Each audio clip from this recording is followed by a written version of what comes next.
के तपाईँ इजरायल गएर मासिक 3.5 लाखसम्म कमाउन चाहनुहुन्छ? त्यसो हो भने तपाईँका लागि आयो एउटा बम्पर अवसर हो। वैदेशिक रोजगार विभागले इजरायलका दीर्घकालीन स्याहार केन्द्र केयर गिभिङ सेन्टरका लागि 2300 नेपाली सहायक कामदारको माग गरेको छ, जसमध्ये 60% महिला र 40% पुरुष पठाइनेछ। आवेदन दिनका लागि तपाईँको उमेर 25 देखि 45 वर्ष बीचको हुनुपर्छ।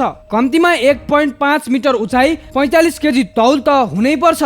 शैक्षिक योग्यताको कुरा गर्दा कक्षा 10 पास गरेर 15 महिनाको एएनएम अथवा सिएमए पढेको अथवा +2 पास गरेर सामान्यतया मान्यता प्राप्त संस्थाबाट कम्तीमा 3 महिनाको केयर गिभर तालिम लिएको हुनुपर्नेछ। यसपालि आधारभूत अङ्ग्रेजी भाषा परीक्षा अनिवार्य गरिएको छ है। साथै तपाईँको पासपोर्टको म्याद कम्तीमा 3 वर्ष बाँकी हुनुपर्छ। अनि हजुरका आमाबुवा, श्रीमान श्रीमती वा छोराछोरी कोही पनि इजरायलमा बसेको वा काम गरेको हुनुहुँदैन।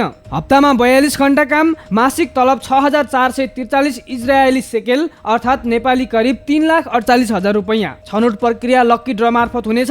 फर्म भर्ने मिति यही जेठ 17 गतेदेखि असार 7 गतेसम्म मात्रै छ। ढिला नगर्नुहोस्। विभागको अनलाइन पोर्टल ferms.dofe.gov.np मा गएर आजै आवेदन दिनुहोस्। यस्तै जानकारीको लागि हामीलाई फलो गर्न नबिर्सनुहोला।